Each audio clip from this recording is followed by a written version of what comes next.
As a college freshman, moving into the dorms was supposed to be an exciting new chapter in my life. But from the moment I stepped foot into room 333, I knew something was terribly wrong. The room felt cold, even though it was a warm summer day. The air was heavy with a sense of dread, and the walls seemed to whisper secrets that sent shivers down my spine. Ignoring my unease, I began to unpack my belongings, trying to convince myself that it was just nerves. But as the days passed, strange things started happening. Objects would vanish only to reappear in odd places, and I often woke up to find my belongings rearranged as if by unseen hands.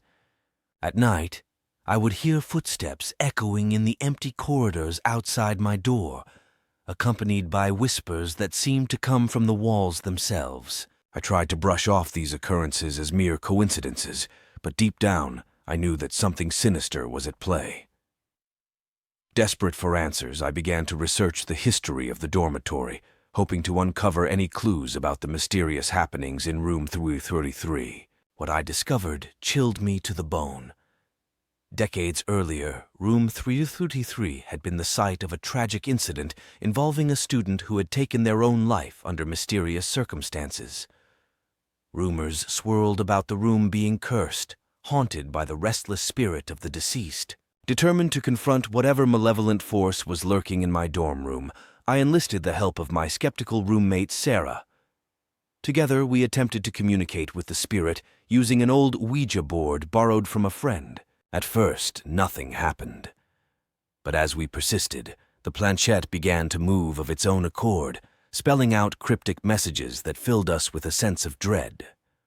The spirit claimed to be the restless soul of the student who had died in room 333, trapped between the worlds of the living and the dead.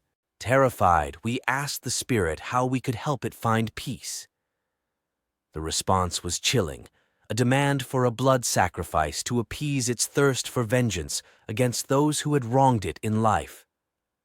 Panicked, we ended the seance, but it was already too late.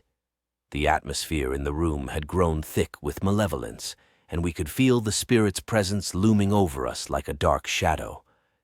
That night, as we lay in our beds, we heard the sound of whispering voices echoing through the room. Shadows danced on the walls, taking on sinister shapes that seemed to reach out for us with grasping hands. In a frenzy of fear, we fled from room 333, seeking refuge in the safety of the campus grounds. But even as we ran, we could feel the spirit's icy grip tightening around us, dragging us back towards the dormitory with inexorable force. In the end, we were powerless to escape the haunting of room 333. Trapped in its grip, we became just two more victims of the malevolent spirit that dwelled within, doomed to spend eternity in the cold embrace of its endless torment. I never imagined that my search for a quiet place to study would lead me to such a terrifying encounter. It was nearing midnight when I found myself wandering the dimly lit corridors of our university's ancient library.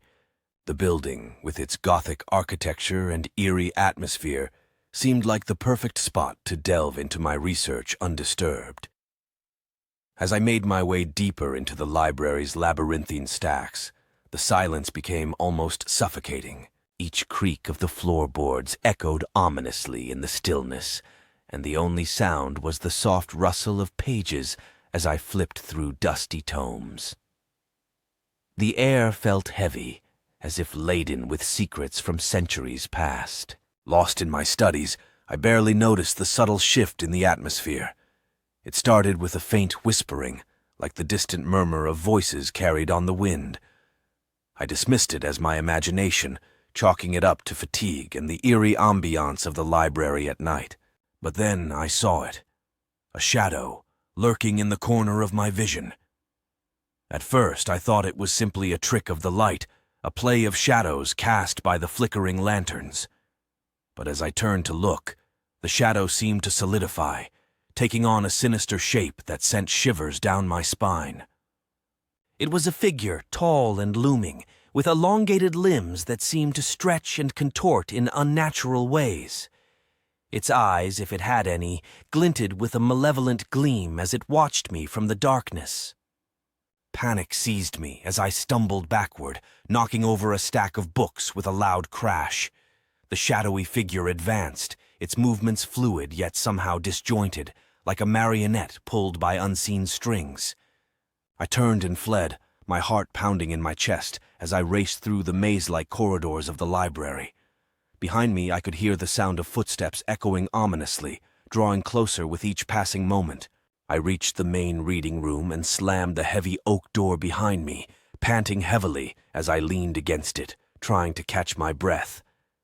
But even as I did, I could feel the presence of the shadowy figure lurking just beyond, its malevolent aura seeping through the cracks in the door. I knew I couldn't stay there forever. With trembling hands, I fumbled for my phone, desperate to call for help.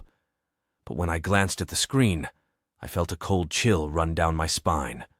No signal. I was trapped, alone in the darkness, with whatever horror lurked in the shadows of the library. Gathering my courage, I forced myself to move, creeping silently across the room towards the windows. As I peered outside, my blood ran cold. The campus lay shrouded in darkness, devoid of any signs of life. It was as if the world outside had ceased to exist, leaving me isolated in this nightmarish realm of shadows and despair. With no other options, I turned back to face the room, steeling myself for whatever horrors awaited me. But as I did, I caught sight of something that made my blood run cold. In the reflection of the window, I saw the shadowy figure standing behind me, its twisted form hovering just inches away. And as it reached out with its elongated limbs, I knew that I was doomed to become just another forgotten soul lost in the darkness of the library's depths.